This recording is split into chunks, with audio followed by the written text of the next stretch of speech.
Perkembangan pertanian Arab Saudi dalam kurun waktu 30 tahun terakhir sangat mencengangkan. Daerah-daerah gurun yang luas telah diubah menjadi ladang pertanian produktif.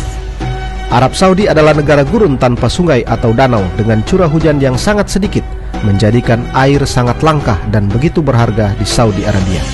Atas persoalan ini, pemerintah telah mengusahakan cara-cara inovatif dalam upaya menyediakan air yang cukup untuk mendukung sektor pertaniannya. Akuifer adalah sumber air utama di Arab Saudi dengan mereservoir air bawah tanah yang sangat besar. Pada tahun 1970-an, pemerintah melakukan upaya besar untuk menemukan dan memetakan sistem akuifer dan hasilnya mampu mengebor puluhan ribu sumur pipa dalam. Sumber air utama lainnya adalah laut. Ini dilakukan melalui desalinasi, yaitu suatu proses yang menghasilkan air tawar dari air payau dan air asin. Usaha besar ini akhirnya menjadikan Arab Saudi saat ini sebagai produsen air desalinasi terbesar di dunia. Perusahaan konversi air SWCC mengoperasikan 27 stasiun desalinasi yang menghasilkan lebih dari 3 juta meter kubik air dalam sehari, dengan bendungan-bendungan besar untuk menampung air yang digunakan di pertanian dan didistribusikan melalui ribuan mil saluran irigasi dan parit ke bidang tanah subur yang luas yang sebelumnya tidak ditanami.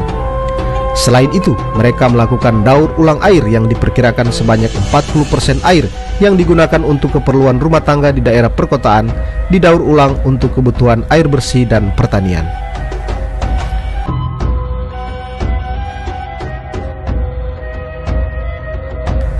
Kemajuan yang dibuat oleh sektor pertanian Arab Saudi dalam beberapa tahun terakhir juga dikarenakan oleh serangkaian program pemerintah, termasuk penyediaan pinjaman lunak tanpa bunga, serta layanan teknis dan dukungan penuh bagi petani.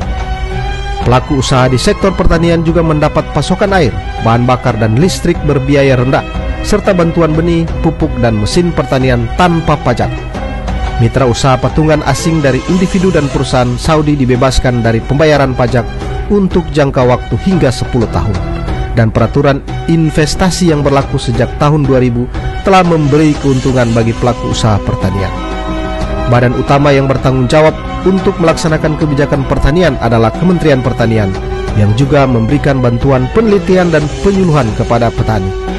Badan pendukung lainnya adalah Bank Pertanian Arab Saudi, yang memberikan subsidi dan pinjaman modal tanpa bunga.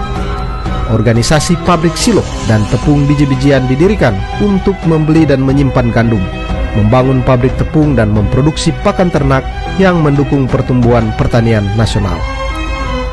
Untuk mendorong investasi swasta di sektor pertanian, Arab Saudi telah mengalokasikan sumber daya keuangan yang besar dan meningkatkan infrastruktur jalan yang menghubungkan daerah produksi dengan pasar konsumen.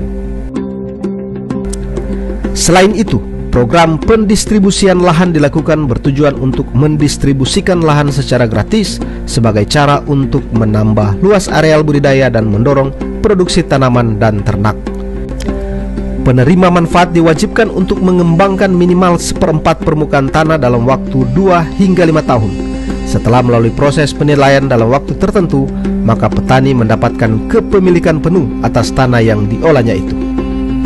Pemerintah Arab terus membantu petani baru dalam melaksanakan proyek padat modal dengan penekanan khusus pada diversifikasi dan efisiensi yang lebih besar.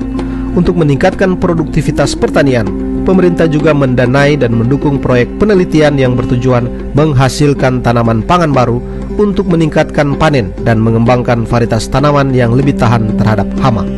Program-program ini dilakukan atas kerjasama antara petani dan ilmuwan lokal melalui fasilitas penelitian pertanian di universitas dan perguruan tinggi Arab Saudi.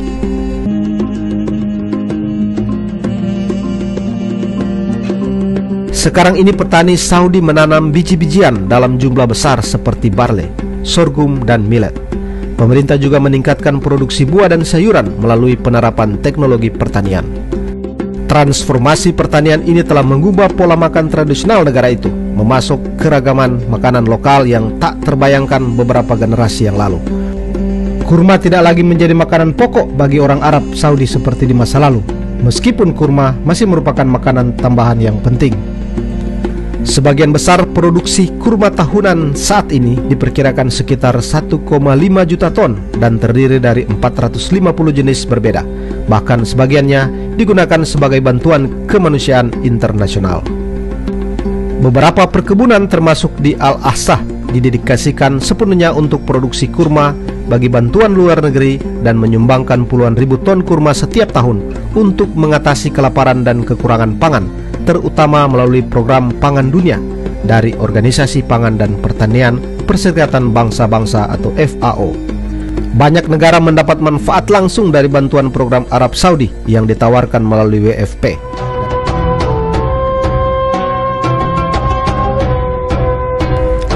Pada akhir 1960-an, proyek stabilisasi pasir, irigasi, dan drainase dimulai. Proyek-proyek ini disokong oleh insentif keuangan pemerintah pusat. Keberhasilan dalam meningkatkan lahan pertanian dan sumber daya air hasilnya sangat signifikan. Dengan 10.000 hektar lahan pertanian, kurma adalah produk andalan daerah ini, dan di samping susu unta menjadi makanan pokok penduduk hingga tahun 1960-an. Ketika kampanye pemerintah mendesak petani untuk mendiversifikasi tanaman mereka.